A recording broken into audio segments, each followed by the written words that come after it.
نعرہ سلام صلی اللہ محمد.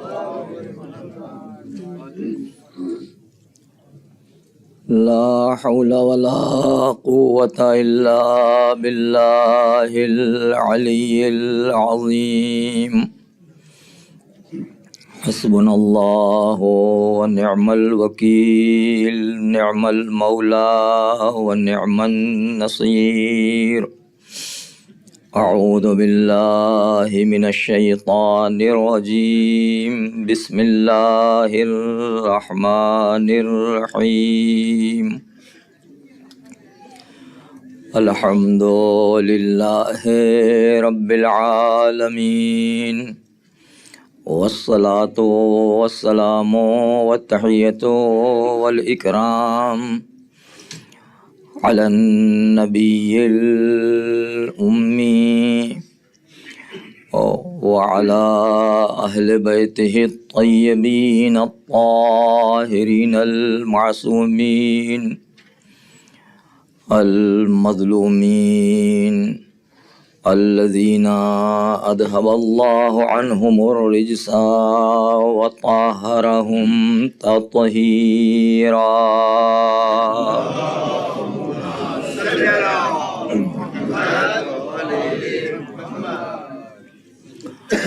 لا سيما على إمام زماننا بقية الله في الأرضين، ولعنة الدائمة الباقية على أعدائهم وقاتليهم وغاصبي حقوقهم ومنكري فضائلهم وظالميهم أجمعين.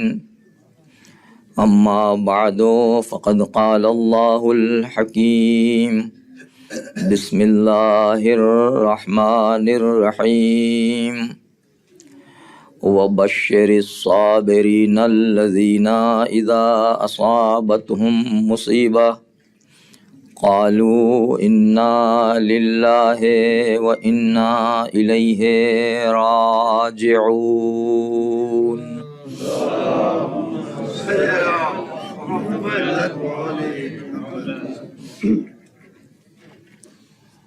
عزاداران امام مظلوم شہزادی کو ان کے اجڑے ہوئے گھر کا پرسہ دینے والوں، ہم اور آپ بڑے اطمینان سے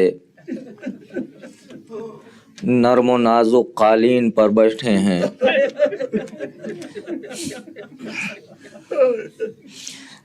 مگر علی کی بیٹیاں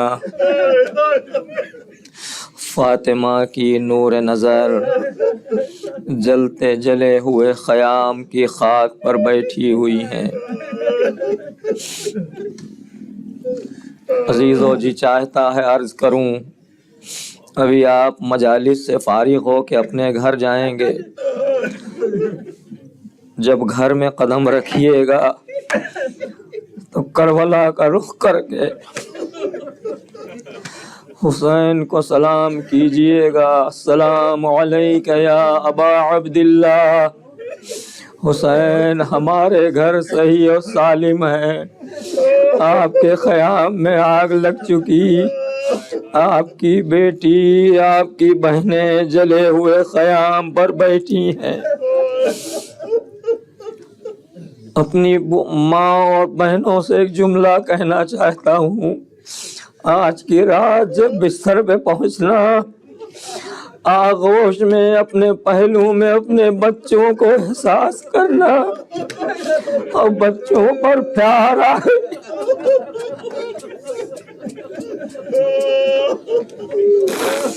تو کربلا کی ماں کو یاد کرنا اور سلام کرنا. رواب تمہاری اجڑی ہوئی گود پر ہمارا سلام. اے زینب تمہاری اجڑی آغوش پر ہمارا سلام. ہمارے بزرگ جب اپنے جوانوں کو دیکھنا تو کربلا کے جوان کو یاد کر کے سلام کرنا، اے علی اکبر تمہاری جوانی خاک میں مل گئی، حسین تم پر ہمارا سلام ہو، تم نے اپنے کڑیل جوان کو راہ خدا میں قربان کر دیا۔ جزاکم ربکم۔ کس کس مصائب کا ذکر کیا جائے، کہاں سے شروع کیا جائے، کہاں پر ختم کیا جائے۔ حسین جب گھوڑے سے زمین پر آئے تو آپ نے سنا مصائب کہ شمر آگے بڑھا، اس نے امام کے سر کو تن سے جدا کیا، سرزمین کربلا کو زلزلہ ہے، مگر یہیں پہ ظلم ختم نہیں ہوا، ظلم کا سلسلہ آگے بڑھا، لوٹنے والے آگے بڑھے۔ امام جب رخصت ہو رہے تھے تو بہن سے یہی کہا تھا، یہ لباس اس لیے جگہ جگہ سے پارا کر رہا ہوں کہ وہ سیدھا سمجھ کے چھوڑ دیا جائے، لیکن ادھر حسین کا سر تن سے جدا ہوا، ادھر ظالم آگے بڑھے، کسی نے فرزند رسول کے بدن سے پیران اتارا، کسی نے امامہ سر سے اتارا، عجیب ظلم ہوا حسین پر۔ حسین نے کمر میں جو پٹکا باندھ رکھا تھا وہ ذرا قیمتی تھا، ایک ظالم آگے بڑھا اور یہ پٹکے کو کاٹ کے لینا چاہتا ہے، لیکن جب وہ پٹکا اتار نہ سکا، وہ کمر بند جو حسین کی کمر میں بندھا ہوا اتار نہ سکا، تو تلوار اس نے تلوار نیام سے نکالی، اور اس کے بعد اس نے وہ جسارت کی کہ کیسے بیان کروں، جب وہ پٹکا چھیننا چاہتا تھا، اتارنا چاہتا تھا، تو حسین کا ہاتھ بلند ہوا، اس کا خود بیان ہے کہ میں نے دیکھا نبی کے نواسے کا ہاتھ بلند ہوا اور پٹکے پہ جا کے ٹھہر گیا۔ حسین نے پٹکا زور سے پکڑ رکھا تھا کہ ایسا نہ ہو کہ یہ ظالم یہ پٹکا میرا لے کے جائے اور حسین کا بدن بالکل برہنہ ہو جائے، لہذا حسین نے اپنی پوری مضبوطی سے ہاتھوں سے وہ پٹکا پکڑ رکھا ہے۔ اس ظالم نے کہا مجھے لالچ آئی، یہ پٹکا بڑا قیمتی تھا، یہ ہزار بند بڑا قیمتی تھا، میں نے خنجر اپنے جیب سے نکالا، حسین کی انگلیاں قطع کی تاکہ وہ پٹکا حسین کے ہاتھوں سے چھوٹ سکے۔ عزیزو پٹکا لے کے آگے بڑھ رہا تھا کہ ایک ظالم اور آگے بڑھا، دیکھا حسین کے ہاتھوں میں دوسرے ہاتھ میں کچھ انگوٹھیاں ہیں، آگے بڑھا، اس نے چاہا یہ انگوٹھی مجھے مل جائے، انگوٹھی اتارنا چاہا مگر جب اتر نہ سکی، اس نے بھی خنجر جیب سے نکالا انگوٹھی اتارنے کے لیے، حسین کے دوسرے ہاتھ کی انگلیاں قطع کی، انگوٹھی لے کے چلا۔ یہ حسین کی شہادت کے بعد کے مصائب ہے۔ جزاکم ربکم۔ ادھر خیام میں مقاتل یہ لکھتے ہیں کہ حسین کی بچی سکینہ تھوڑی سی خاک کا ڈھیر جمع کر کے بیٹھی ہے کہ عصر کا وقت ہو گیا، میرا بابا آئے گا تو تیمم کر کے نماز کے لیے کھڑا ہوگا۔ سکینہ مصلی بچھا کے مٹی کا ڈھیر جمع کر کے بابا کا انتظار کر رہی ہے کہ میرا بابا مقتل سے واپس آ رہا ہوگا۔ جزاکم ربکم۔ حسین کے ذوالجلال نے اپنی پیشانی سے حسین کے خون میں رنگین کیا، سیحا کرتا ہوا در خیمہ پر آیا، آ کے سیحا کیا، گھوڑے کے سیحے کی آواز خیمے تک پہنچی، سیدانیاں گھبرا کے باہر نکلی، سکینہ آ گئی، گھوڑے کا عجیب عالم دیکھا، نہ زین ہے نہ سوار ہے، جگہ جگہ تیر لگے ہوئے ہیں، گھوڑے کے گلے میں باہیں ڈال دی سکینہ نے۔ ایک سوال کیا بچی نے، یا جوادہ ابھی سقیا ابھی ام قتل عطشانہ، اے میرے بابا کے گھوڑے چھوڑے. ارے تجھے دیکھ کے یہ اندازہ تو ہو گیا کہ میرا بابا مارا گیا, لیکن اتنا بتا دے کہ دم آخر میرے بابا کو پانی ملا یا میرا بابا پیاسا شہید کیا گیا. جزاکم ربکم.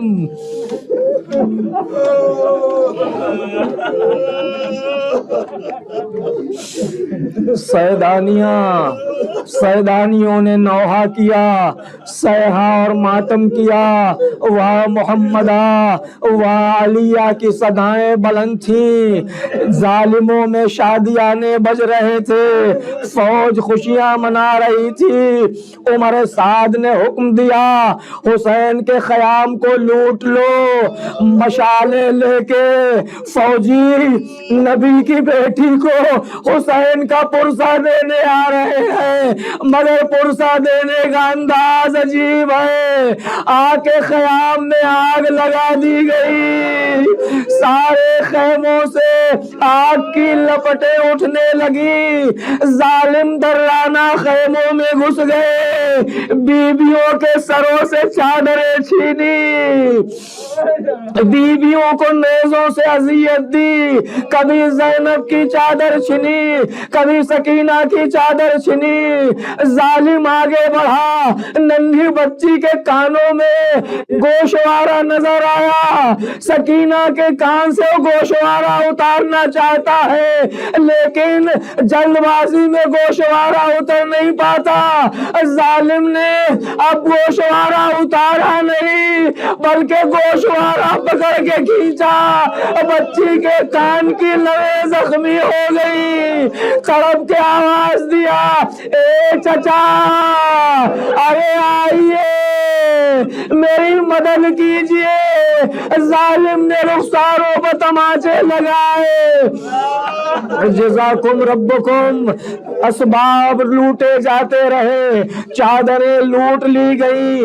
ایک ظالم فاطمہ کبریٰ کے پیر سے پازیب اتارتا جا رہا ہے اور روتا جا رہا ہے. فاطمہ صغریٰ نے پوچھا, اے ظالم اگر لوٹ رہا ہے تو روتا کیوں ہے؟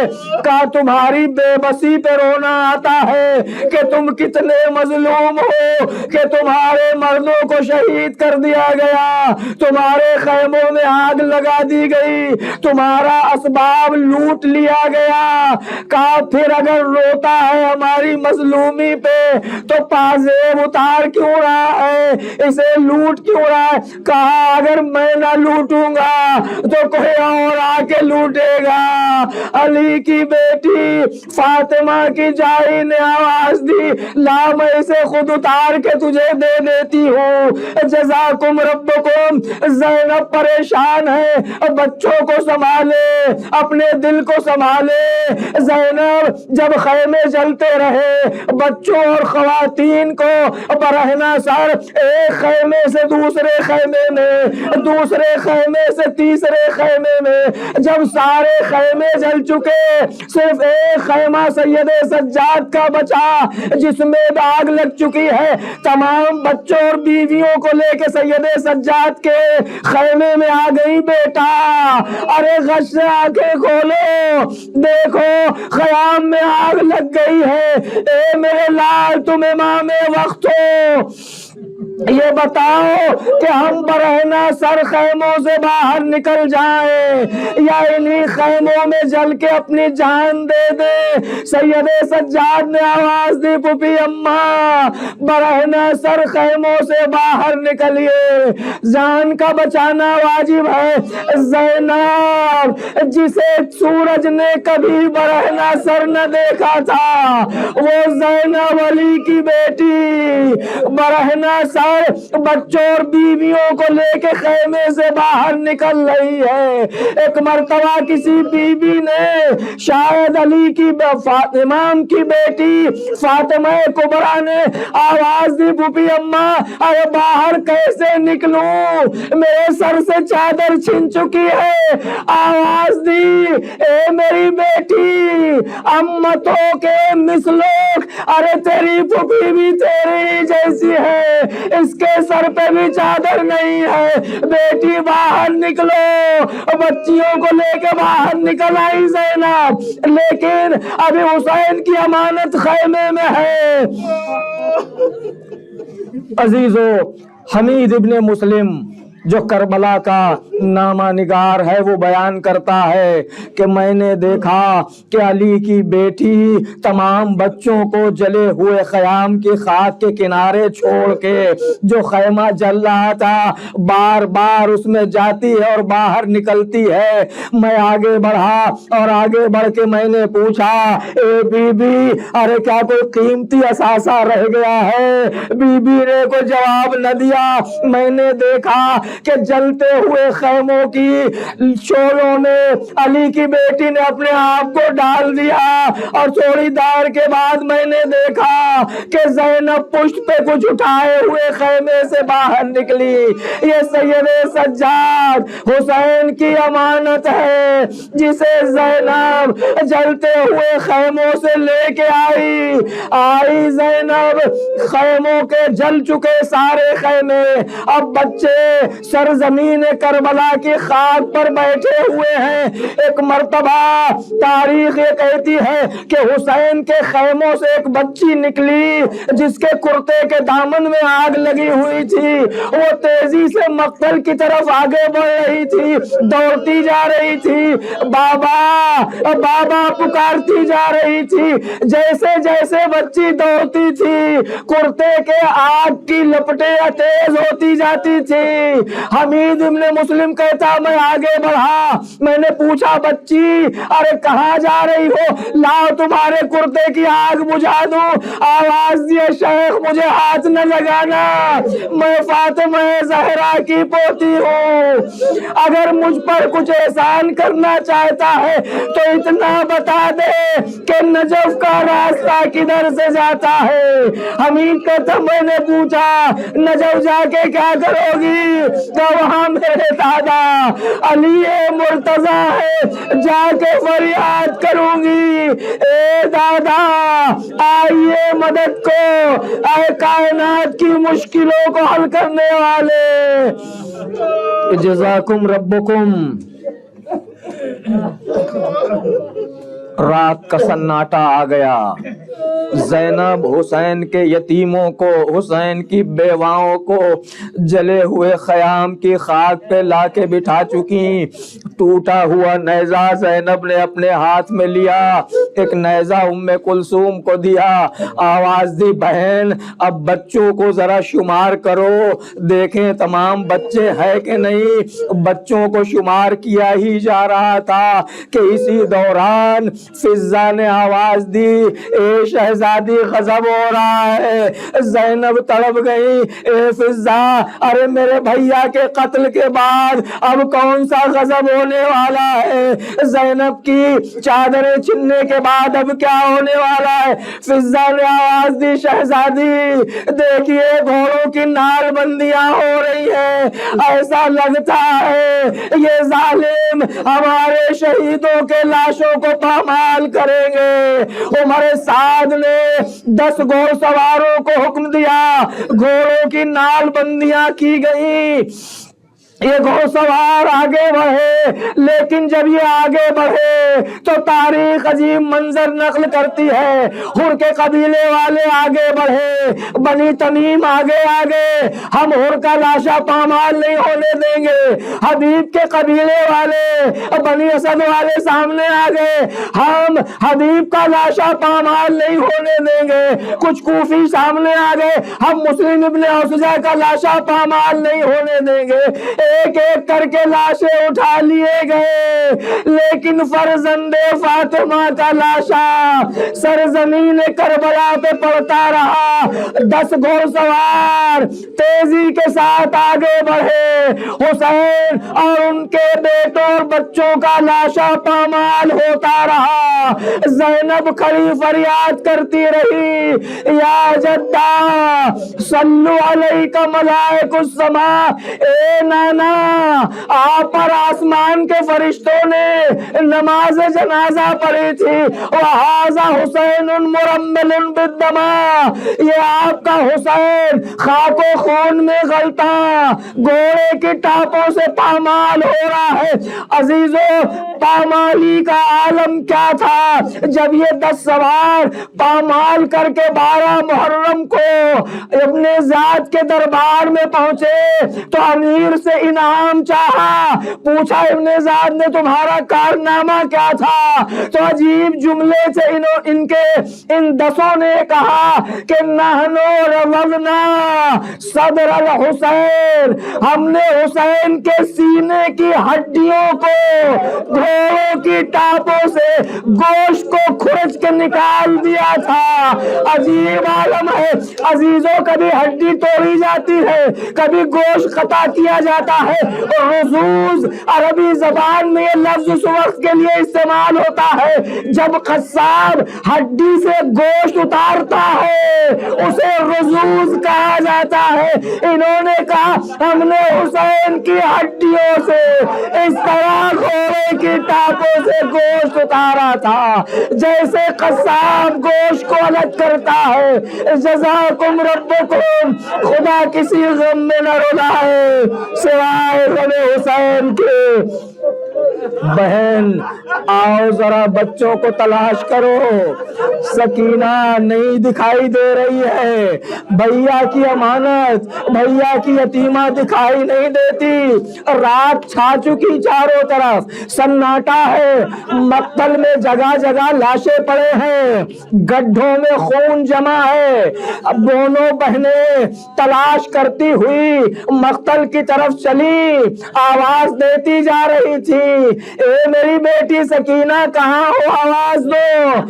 تلاش کرتے کرتے کبھی عباس کے لاشے کے قریب سے گزری دونوں بہنیں، آواز دی بھیا عباس، ارے سکینہ تو نہیں آئی، اور آگے بڑھی، نشیب کے قریب پہنچی، دیکھا ایک نور ساتے ہے، اور آگے بڑھی تو دیکھا حسین کی یتیمہ ایک بے سر لاشے سے لپٹی، فریاد کرتے کرتے بے ہوش ہو چکی ہے۔ دونوں بہنیں آگے بڑھی، حسین کی بچی کو ہلایا، ہوش میں لائی، اے میری بیٹی سکینہ، ارے کیسے پہچانا کہ یہ تیرے بابا کا لاشا ہے؟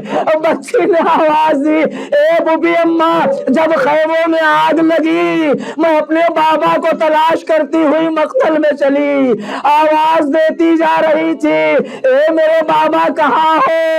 آپ کے سینے پر سونے والی سکینہ آ رہی ہے، بابا آواز دو۔ میں پکارتی ہوئی آ رہی تھی، اس نشیب سے آواز آئی، الیہ الیہ یا بنیا، اے میری بیٹی ادھر آ، میری بیٹی ادھر آ جا۔ میں قریب گئی، بابا کے گلے پہ اپنے ہونٹ رکھ دیے، کٹے ہوئے گلے پہ باپ کے ہونٹ کو رکھا، فریاد شروع کی، بہن کرتے کرتے بے ہوش ہو گئی بچی۔ جزاکم ربکم، زینب سکینہ کو لے کے آ گئیں، بچوں کا تلایا پھر رہی ہیں۔ عزیزو، اب رات آ گئی، شام آ گئی، غروب ہو گیا، وہ شام جسے یتیموں کی شام کہتے ہیں، جسے غریبوں کی شام کہتے ہیں، جو بیواؤں کی شام کہلاتی ہے، جو شام غریباں کہی جاتی ہے، ماؤں کی مانگ اور گود اجڑ جانے کی شام، فاطمہ کا گھرانہ اجڑ جانے کی شام، نبی کا قربا تہ تیغ کیے جانے کی شام، یہ رات کا اندھیرا اور تاریکی، تمام بیویاں کربلا کے میدان میں جلی ہوئی خاک پر بیٹھی ہوئی ہیں۔ اب ایک مرتبہ عمر سعد نے اپنے لشکر میں تلاش کرنا شروع کیا کہ کوئی کچھ دانہ اور پانی حسین کے بچوں تک پہنچا دے، بھنا ہوا تھوڑا سا گیہوں اور کچھ پانی لے کے ہر کی زوجہ آئی، کیونکہ جس سے بھی کہا جاتا تھا ہر ایک یہی کہتا تھا کہ میں نے فلاں جرم کیا ہے، کیسے جاؤں؟ کروں؟ میں نے یہ جرم کیا کیسے جاؤں؟ حور کی زوجہ کو تلاش کیا گیا، اسے دانا اور پانی دے کے خیام حسینی کے جلی ہوئی خاک کی طرف بھیجا گیا، جہاں یہ بچوں کو بٹھا کے زینب ام کلثوم پہرا دے رہی ہے۔ یہ روشنی قریب آتی گئی، جب حسین کے بچوں کے قریب پہنچی، حور کی زوجہ نے آواز دی، ہم کچھ دانا اور پانی لے کے آئے ہیں۔ یہ بھنا ہوا دانا، یہ پانی زینب نے دیکھا، آنکھوں سے آنسو جاری ہوئے۔ اسی کے لیے میرا اصغر مارا گیا، اسی کے لیے میرا اولو محمد مارا گیا، اسی کے لیے میرا قاسم تڑپتا رہا، اسی کے لیے میرا کریل جوان سوال کرنے آیا بابا کی خدمت میں۔ جزاکم ربکم۔ تاریخ کہتی ہے کہ سکینہ کے لیے زینب نے پانی کوزے میں لیا۔ سکینہ تھک کے سو چکی ہے، زینب نے بازو ہلایا، بیٹی سکینہ اٹھو پانی پی لو۔ حسین کی یتیمہ نے آنکھیں کھولی، آواز دی، پھوپھی اماں کیا چچا پانی لے کے آ گئے؟ آواز دی، نہیں بیٹی تیرا چچا تو نہیں آیا لیکن پانی آیا ہے، اے بیٹی آؤ پانی پی لو، یہ جام پکڑو۔ یہ کہنا تھا کہ حسین کی بچی نے دوسرا سوال کیا، آواز دی، پھوپھی اماں کیا آپ نے پانی پی لیا؟ زینب نے کہا نہیں میری بچی، میں کیسے پانی پی لیتی؟ کہا آپ نے کیوں نہیں پیا؟ کہا میری بیٹی تو سب سے چھوٹی ہے، پہلے تجھے سوچا پانی پلا دوں، پھر اگر بچے گا تو زینب دیکھے گی۔ یہ سننا تھا کہ حسین کی بچی کوزہ لے کے ہمت کر کے اٹھی، پشت خیام کی طرف جانے لگی، زینب پیچھے پیچھے، اے بیٹی سکینہ کہاں چلی؟ کہا پھوپھی اماں آپ ہی نے تو کہا ہے جو چھوٹا ہوتا ہے اسے پہلے پانی پلایا جاتا ہے۔ میرا بھیا اصغر جسے بابا نے پشت خیمہ پہ لے گئے تھے، بابا وہ سب سے چھوٹا ہے، پہلے اسے پانی پلاؤں گی اس کے بعد میں پانی پیوں گی۔ واہ حسینہ، واہ علیہ کی صدائیں بلند ہوئی۔ نہیں معلوم کہ حسین کے بچوں کو پانی نصیب ہوا یا نہیں، تاریخ یہیں پہ خاموش ہو جاتی ہے۔ عزیزو ایک منظر ہو آپ کی سہمت تمام، رات کا سناٹا ہے، تاریکی ہے چاروں طرف، رباب جن کی گود اجڑ چکی ہے، جن کی گود میں دودھ پیتا ہوا بچہ تھا۔ عزیزو